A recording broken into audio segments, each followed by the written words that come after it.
समादरणीय धार्मिक सज्जनवृंद, पीछे हमने मंत्र संख्या 67 के ऊपर विचार किया था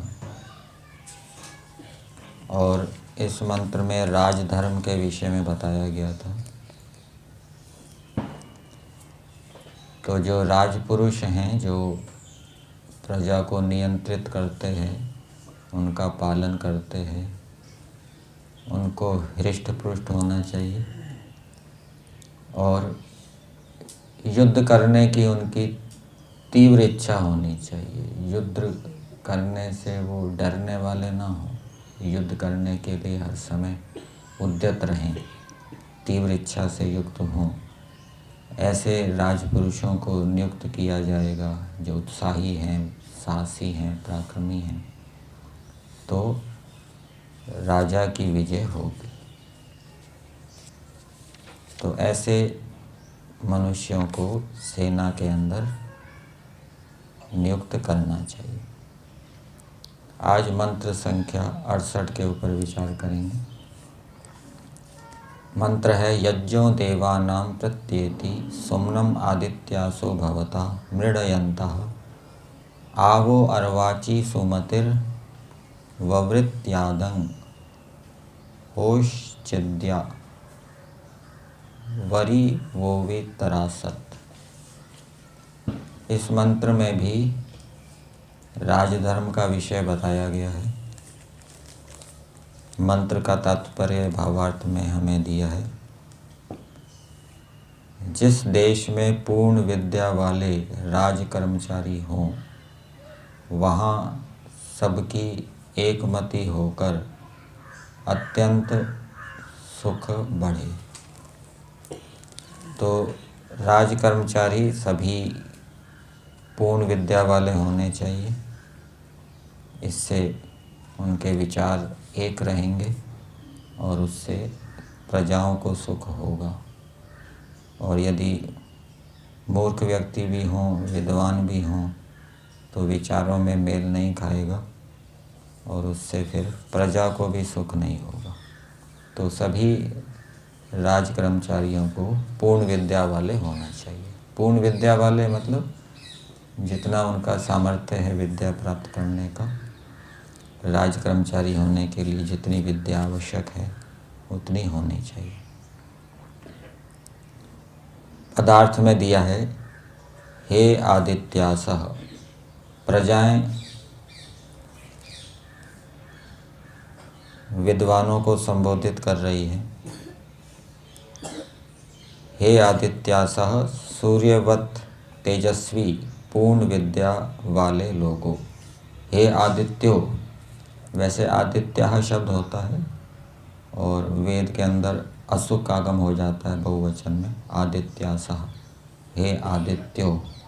तो यहाँ सूर्य का दृष्टांत दिया है। हे सूर्य के समान तेजस्वी पूर्ण विद्या वाले विद्वानों या लोगों, जैसे देवानां यज्ञः सुम्नम प्रत्येति, विद्वानों का जो यज्ञ है वो सुख को उल्टा प्राप्त होता है, उल्टा प्राप्त कराता है।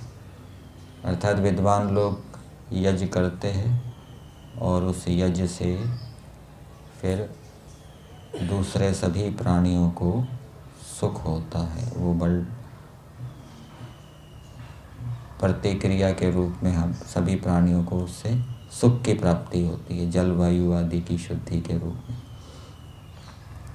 ये तो एक उदाहरण है। यहाँ पर संगति दिया है, संगति के योग्य संग्राम आदि व्यवहार। इसी प्रकार से जो विद्वान लोग संग्राम आदि करते हैं उसको भी यज्ञ कहा गया है और उस संग्राम से शत्रुओं को जीतने पर सभी प्रजाओं को बदले में सुख मिलता है। जैसे अग्निहोत्र करने से बदले में सभी प्राणी सुखी होते हैं जलवायु की शुद्धि होने से, वैसे ही संग्राम रूपी यज्ञ से शत्रुओं के परास्त होने से, पराजित होने से, मरने से सभी प्रजाओं को बदले में सुख मिलता है। तो जैसे विद्वानों का ये यज्ञ बदले में उल्टा सुख देता है, वैसे ही मृडयन्तः सुखी करने वाले भवता हो, वैसे आप सुखी करने वाले हो। इसको यूँ समझना चाहिए, राजपुरुषों को संबोधित किया जा रहा है कि जैसे विद्वानों का जो व्यवहार है, वो विद्वान यज्ञ करते हैं, उससे बदले में सबको सुख मिलता है। इसी प्रकार से आप भी इस प्रकार से व्यवहार करें। राजपुरुषों को कहा जा रहा है प्रजाओं के द्वारा कि जिससे बदले में सबको सुख मिले। अब यज्ञ है, हम प्रतिदिन यज्ञ करते हैं, इसके अंदर भी अनेक व्यक्ति मिलकर यज्ञ करते हैं।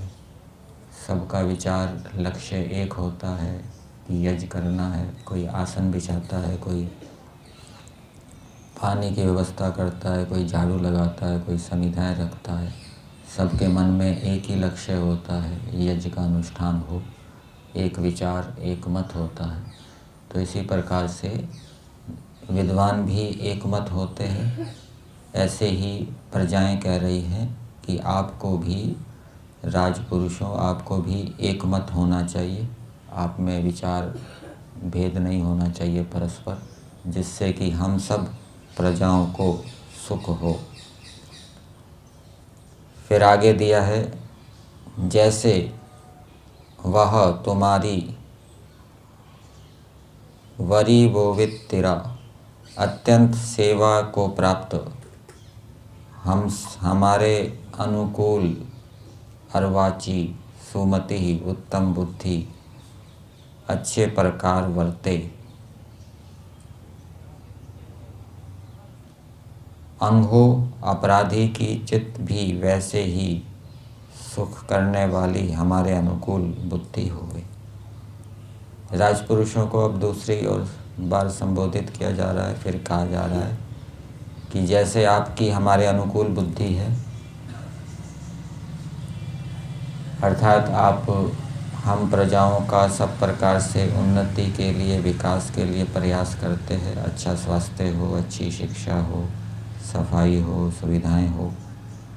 वैसे ही आप ऐसा प्रयास करें जिससे कि जो अपराधी हैं उनकी भी आपके समान हमारे अनुकूल बुद्धि हो जाए। अर्थात उनकी जो विपरीत बुद्धि बनी हुई है, जिसके कारण कि वो हम प्रजाओं की हानि कर रहे हैं, आप ऐसा उपाय करिए जिससे कि वो अपराधी हमारे अनुकूल हो जाए, हमारी सेवा करें। ये राजपुरुषों से प्रार्थना की जा रही है। तो राजपुरुषों का ये कर्तव्य है कि वो अपराधियों को प्रजाओं के अनुकूल बनाएं, इस प्रकार की दंड व्यवस्था करें, इस प्रकार की अन्य व्यवस्थाएं करें। और दूसरा, राजपुरुषों को एक मत होना चाहिए, और जब वो विद्या से युक्त होंगे तो वो एक मत होंगे। तो ऐसा होने से प्रजाओं के अंदर सुख होता है।